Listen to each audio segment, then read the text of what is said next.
Way Cool Nailed It competitors. My name is Chef Mary and I'm one of the chefs here at the Way Cool Cooking School. And today I'm gonna walk you through challenge number 2, the hamburger cake challenge. And so there's a lot of cool skills that go along with this challenge. If you've opened up your dossier and find out that this is what you need to duplicate today and to see if you have what it takes to nail the hamburger cake. But really, it's fundamentals of cake decorating, and so we're gonna walk you through a couple like hints and tips so that when you do that, you're ready to go. First thing, before you start decorating anything, you've probably already decided that you are going to bake your cake and your brownie for this, and so I've got that done as well. So I've got my brownie layer. Now, the brownie is a little thin, and so what I did is I just took like extra pieces of the brownie and we built it up a little bit so it has more of a burger type shape for the inside part of your hamburger. The other thing that we've already done ahead of time to just kind of like show you guys is we have got our hamburger bun, our cake, already baked and ready to go. You're gonna find the directions on how to do both the brownie and the cake inside of your packet with all of the instructions and the ingredients along in your kit, so you can do that.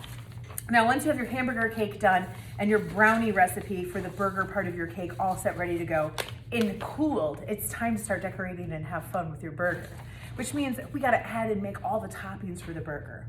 Now, in your kit, you also received fondant, and fondant is basically edible Play-Doh. And so there's lots of cool things that you can do with it. The couple things that you wanna remember when you're rolling out and playing with fondant and decorating with fondant is to not get it too dry or too wet with what you're doing. And so by too wet, I mean too sticky. If your hands are really, really warm, I have lava hands.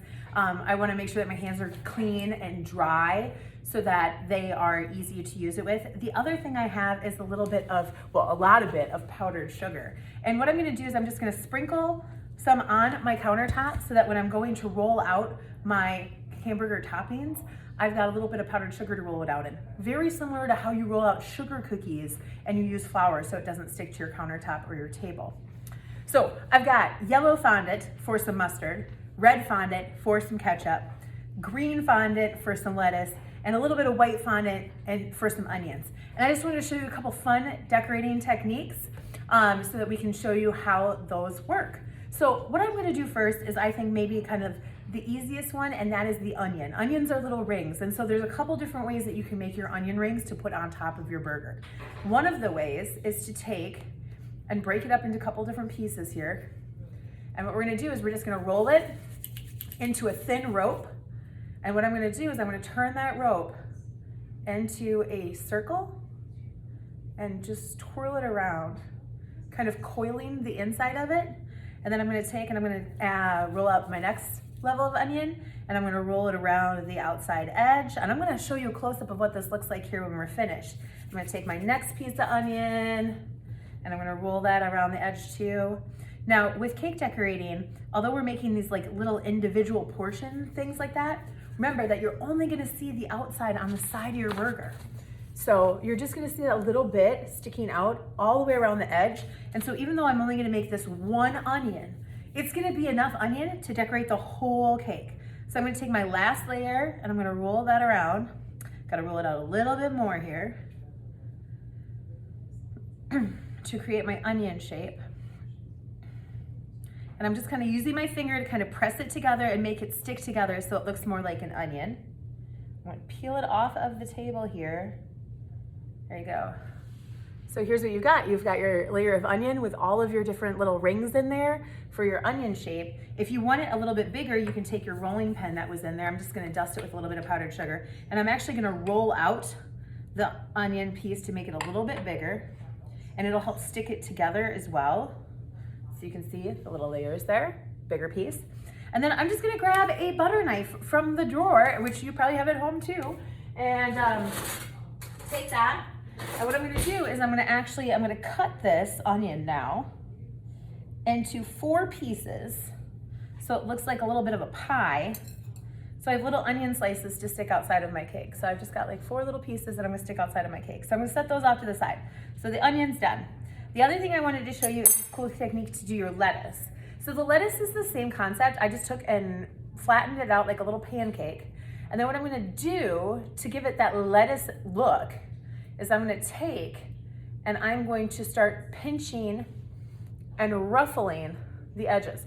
So I'm literally just taking my finger and starting to pinch it. And remember, there's no perfect piece of lettuce. And so as you're doing this, you can take and you can just kind of make it roughly so it has a more realistic lettuce. And then I'm gonna take my scissors, you could take kitchen scissors to this too, but I'm gonna take, and I'm just gonna pull it a little bit and stretch it a little bit so it's even longer so it can hang out to do the lettuce for that. Now, as far as kind of the yellow goes, you can do it for mustard, or we can make a cheese slice out of it. And so I'm gonna show you how to do that cheese slice. So I'm gonna start rolling it into a little ball, and I'm gonna press it flat again. And my goal here is to get 4 straight corners to stick outside of the cake. And so really what I'm gonna just do is take my little butter knife and I'm gonna cut so it looks like a nice sharp edge of cheddar cheese or American cheese there. And you're gonna do the same thing with all the different little pieces so that it sticks out. All right, and finally we've got the ketchup. And so the ketchup, you can roll it into a rope and kind of make it so it looks like a ketchup swirl, or you can take and you can turn it into kind of like free-form ketchup blobs to stick outside of the edge of your cake. It's your cake. Make it as creative as you want to with all of these shapes and all of these pieces. And so we've got there, the next thing I'm gonna do is just gonna put the cake together with you so you can kind of see